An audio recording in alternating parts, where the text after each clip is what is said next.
Hey guys, and welcome back to the channel. My name is Ari, and today's video is called My Crazy Life, and it's a little bit of a life update of what's been going on.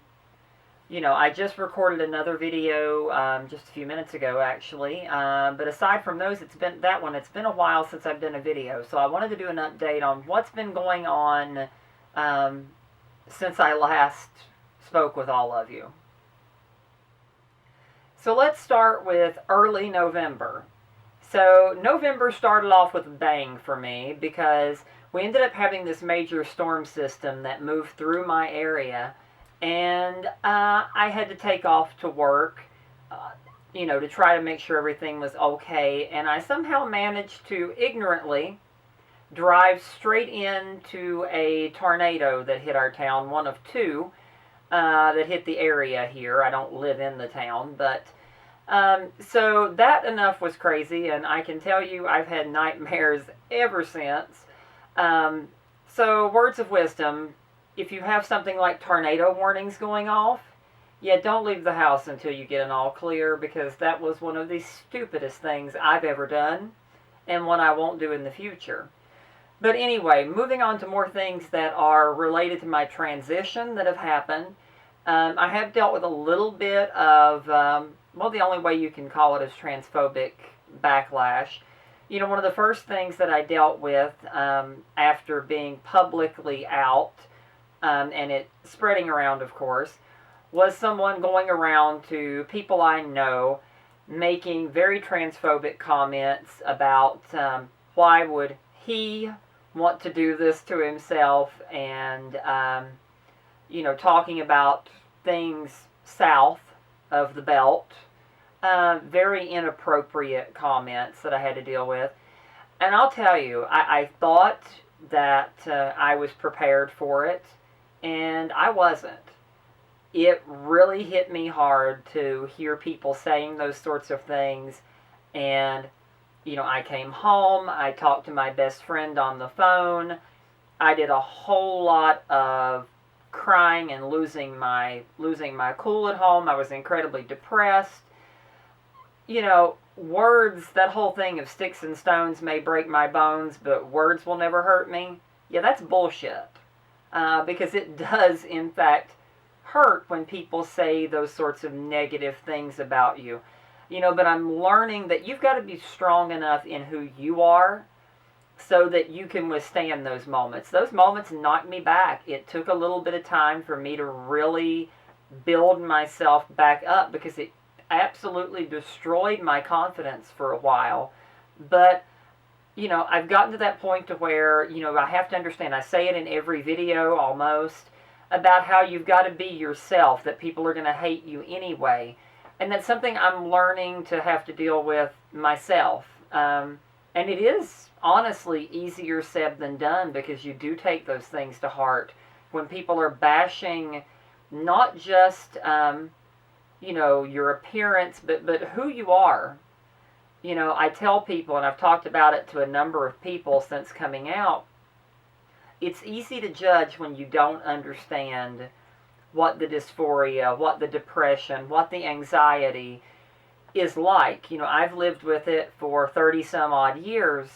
I've been around for 30 some odd years, and I've dealt with the discomfort for a number of years because things didn't match, and people don't know what a toll that takes on you.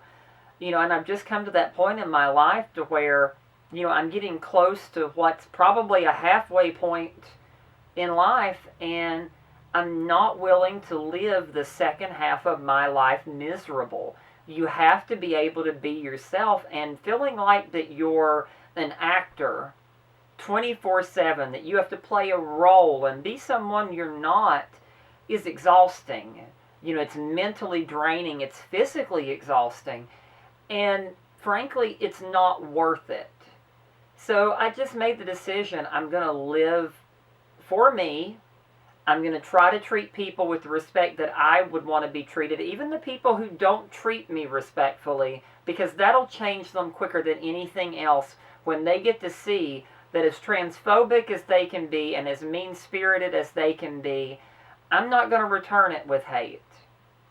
I'm going to be patient with you. I'm not going to take being bashed. I'll speak up for myself, but I'm going to show people respect and let them see that, contrary to their arguments and their thought processes on morality, that just because we're trans doesn't mean that we aren't moral people. It doesn't mean that we don't know how to treat people with respect and care and concern.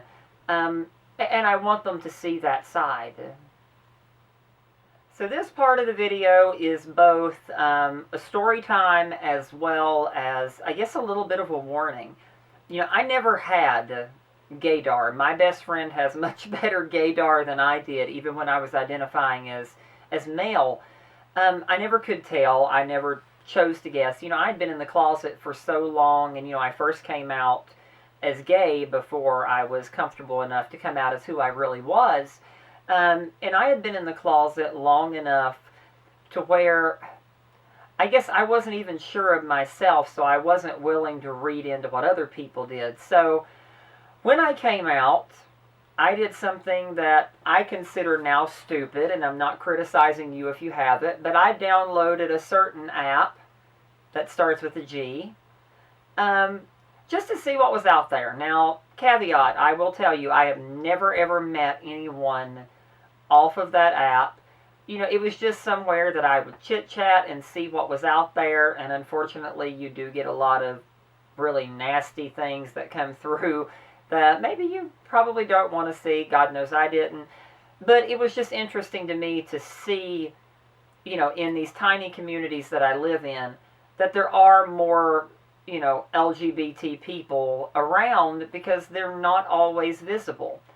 But anyway, so I had it. Recently, they had announced options to where you could change your gender on there. You could change how you identify on there to be more specific, including, having it to where you could put in that you were trans. So I did that. And that was, I guess, probably a mistake. Because right after I did it, I got messages from someone in my area, I'm not going to say how close, making really vulgar comments about me, putting down my appearance. And listen, I have no thoughts that I am so wonderful looking. I'm just me. I have my faults. But I'm not trying to do anything as far as get at anyone. I just want to be me. So if you don't like the way I look, don't look. But I had a lot of negative comments thrown at me. And I had some threats, including people threatening that they were going to come over and find me. So it got bad enough to where I actually had to file a police report. I had to go through and I bought cameras for the house so I could watch the front of the house and all this and all these areas and make sure that, I knew who was approaching. It was, frankly, it was paralyzingly frightening. And it happened all of just a couple of days after I dealt with that whole transphobic episode of someone making comments about me, which was unrelated because that was a female. But it was challenging. So my warning, I guess I would say to people, and if I've learned anything, I just don't believe, me personally, and for me, that these apps, these so-called dating apps, are a good thing for trans people. And it's all based on the community that you're in. And I have a great community, but in small towns you're always going to find people who are transphobic. And let's face facts, transphobia exists to a large degree even within the LGB of the LGBT community. We've always, as the transgender community, always been a little bit of the outcast, even among our peers in the overall LGBT community. So you still get it from that direction as well. And I just, personally, anything like that that uses location and can kind of expose where you're at, I just don't recommend it. It was dangerous. I've since deleted it, and I can tell you, I will never, ever have anything like that again. because it was frightening. You know, a combination of what I dealt with the comments previous, and then having these attacks against me really threw me for a loop. And honestly, I'm still a little shaken up by it. So, again, what I talked about in my last video about being safe and knowing your surroundings, always being aware of who's around you, really, guys, do it. You know, the fact of the matter is that 2017 was a year that had the highest reported murders of trans women. We have to be careful. We have to be mindful of our surroundings and mindful of what's going on in our country. So do be safe, guys. Don't let it knock you down. I'm not. It threw me for a loop, but I'm back up kicking. I'm going to continue being me, whether anyone likes it or not. But you do need to be safe, and you do need to be careful, and you do need to remember not to let the bastards get you down. Remember, click subscribe if you want to see more videos. Give the video a thumbs up.